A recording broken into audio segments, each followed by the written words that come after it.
for this exercise, click on Open, browse to your Chapter 18 folder, and open up the file Chapter 18 Dimensions. From the project browser, scroll down to the Plumbing section and make sure you have Level 1 Fire Protection Piping Plan open.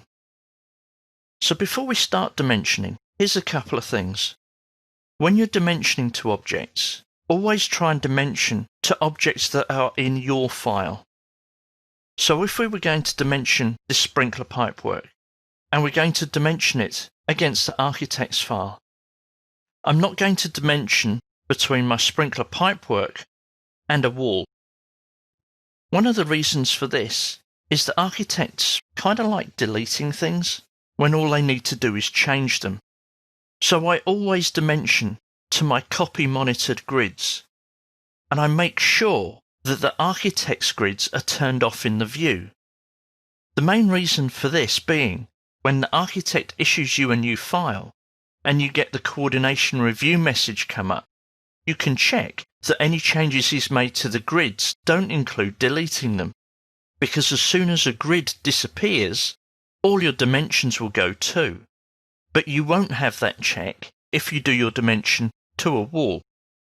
Unless, of course, you copy monitor all the walls as well. But that's really going to go too far, especially if you're working on a large project. So with all that said, let's look at the Dimension tool. From the Annotate tab, we've got the Dimensioning tool. Here you can see we can click on Aligned, Linear, Angular, Radial, New to Revit MEP 2013, Diameter, Arc Length. We can also do spot elevations, spot coordinates, and spot slopes. Here I'm just going to go with the Aligned dimension. My Contextual tab changes, and at this point I'm going to dimension between the actual pipes themselves, and click to place the dimension. Let's scroll in and see the dimensions we have. I've currently got a match line in the way, so I'm going to temporarily hide that. And we can now see that we've got 3600 for the first two segments and 3771 for the last one. So I can change that by selecting the pipe and changing my dimension.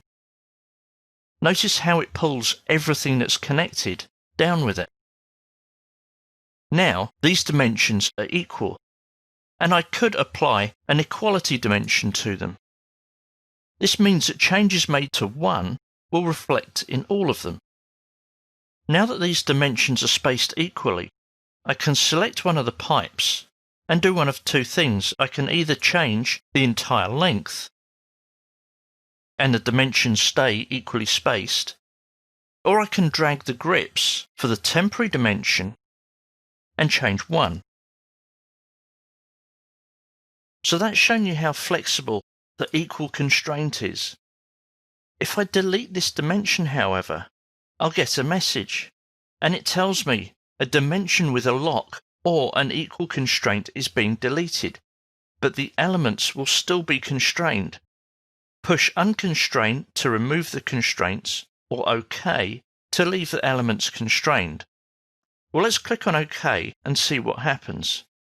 There's nothing appearing in my drawing, but if I select one of the pipes, you'll see that we still have this equal constraint. Here it is here. It's almost like the dimension is still there, but it's not, it's the constraint. And with it selected, I can delete it. If I want to, that is. If you did want to have these pipes constrained, it's always a good idea to have the dimensions somewhere. Maybe having a view that's a design view that shows your constraining dimensions. So let's delete this one for the time being.